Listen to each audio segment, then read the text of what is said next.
บนโซเชียลแชร์ข้อความแนะนำ4วิธีที่ทำให้ถ่านไฟฉายกลับมาใช้ได้ เช่น ให้นำถ่านไฟฉายที่หมดแล้วไปแช่ตู้เย็นถ่านจะกลับมาใช้ได้อีกชัวร์เหรอ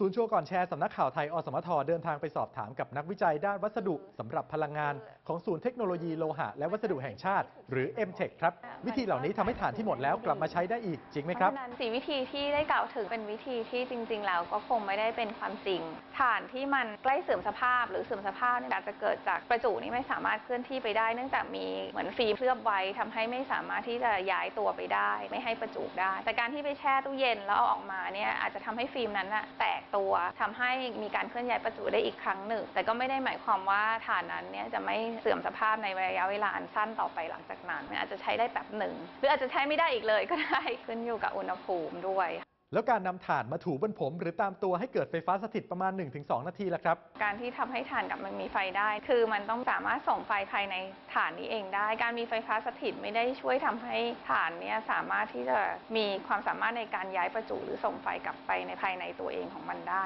แล้ววิธีเอาขั้วถ่านทั้งด้านบวกและลบไปเคาะกับพื้นสัก5 ครั้งละครับอันนี้อาจจะย้อนกลับไปถึงเรื่องหลักการของการที่ถ่านเสื่อมสภาพนี่เกิดจากฟิล์มที่อาจจะเกิดขึ้นถ้าสมมติว่าเอาไปเคาะฟิล์มพวกนั้นก็อาจจะแตกได้แล้วมันก็ทำให้ประจุสามารถแพร่ไปได้ทำให้ถ่านเนี่ยสามารถที่จะใช้งานได้ใหม่อีกครั้งหนึ่งแต่อาจจะแค่ชั่วคราวเท่านั้นแต่ว่าจริงๆไม่แนะนำเวลาเอาไปเคาะแล้วเนี่ยมันก็จะเกิดการบุบนะคะ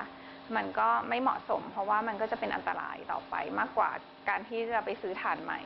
เอาค้อนทุบลำตัวของถ่านให้บุบแบนลงนิดหน่อยระวังอย่าให้ก้อนถ่านปริแตกค้อนทุบนี่ยิ่งหนักกว่าเคาะซะอีกเพราะฉะนั้นเนี่ยเราไม่ควรจะใช้วิธีการใดที่จะทำให้ถ่านเนี่ยเสียรูปไปได้แล้วมันอันตรายยังไงบ้างครับก็ถ้าถ่านมันเสียรูปถ้าเป็นอะคาไลด์ธรรมดาเราก็จะเห็นว่ามีน้ำสารละลายซึ่งอาจจะเป็นกรดหรือด่างนะคะเกิดคือที่เราใช้อยู่นะคะออกมามันก็จะทำให้เสื่อมสภาพไปอยู่แล้วแล้วก็เราก็ไม่ควรสัมผัสพวกสารละลายพวกนั้นนักวิจัยด้านวัสดุสำหรับพลังงานมีคำแนะนำดังนี้ครับคือโดยการออกแบบของ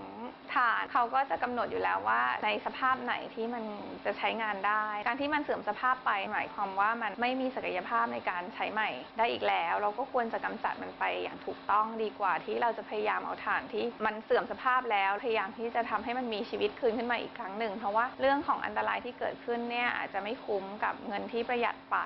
ส่วนการทิ้งถ่านก็ต้องทิ้งให้ถูกที่ด้วยนะครับก็แนะนำให้ทิ้งในถุงที่เขากำหนดไว้อย่างเช่นกทม.ก็จะมีเรื่องขยะอันตรายหรือว่าเราเดินไปอยู่ตามออฟฟิศเนี่ยเราก็จะเห็นที่ให้ทิ้งแบตเตอรี่ที่ใช้แล้วสรุปแล้ววิธีเหล่านี้ที่เขาบอกว่าทำให้ถ่านที่หมดแล้วกลับมาใช้ได้อีกนั้นเป็นยังไงครับไม่ควรแชร์ต่อเนื่องจากมันไม่จริงอีกอย่างอาจจะเกิดอันตรายต่อผู้ใช้ขึ้นชื่อว่าสารเคมีหากปฏิบัติกับมันผิดวิธีอาจจะมีพิษและเกิดผลเสียได้นะครับยังมีอีกหลายเรื่องน่าสงสัยบนสังคมออนไลน์หากได้รับอะไรมาอย่าเพิ่งแชร์ต่อร่วมตรวจสอบไปด้วยกันกับ